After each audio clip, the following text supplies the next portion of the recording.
আসসালামু আলাইকুম। সবাই কেমন আছেন? আশা করি ভালো আছেন।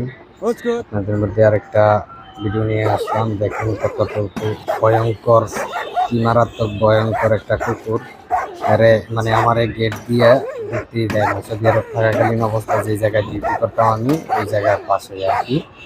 মানে গেটটা যে মেন গেটের ভিতরে একটা কুকুর থাকতো। আর আমি বাইরে থেকে মানে ভিতরে ঢুকতাম আর কি। এই যে পানির বোতল দিয়ে মানে গেটের মধ্যে নাড়াচাড়া দিলেই সে মানে মানে রেগে আগুন হয়ে যেত আর কি।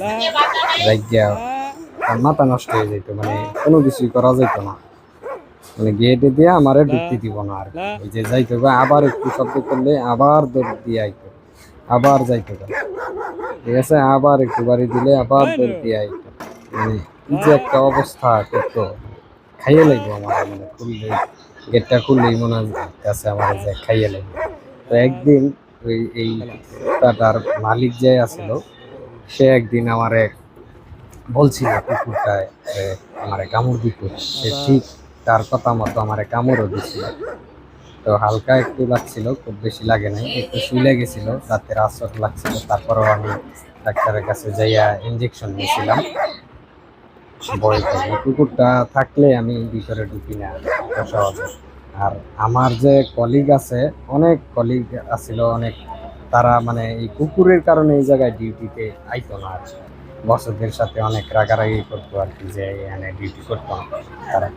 তো আমি কি করতাম, ওই যে এই যারা সিকিউরিটি আছে এগুলোর লগে কথা কইয়া কুকুর দইরা বাইন্ধে রাখতো বা কইয়া সরাইয়া পরে ভিতরে ঢুকতো। ঠিক আছে, দেখেন কি ভয়ঙ্কর। একটু মানে ইয়া করলে, ইশারা দিলে মানে মাথা নাড়ছে, খুব রাগ হয়, খুবই ইয়া করতে আর কি।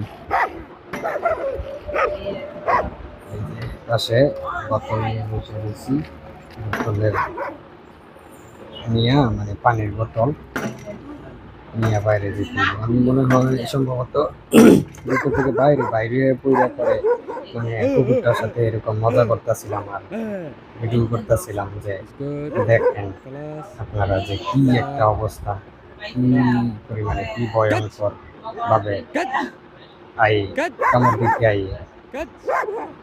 মানে কাইলেও লাগে না আর এত বেশি ভয়ঙ্কর। ঠিক আছে, তাহলে আজকে এই পর্যন্তই। সবাই ভালো থাকবেন। খোদা।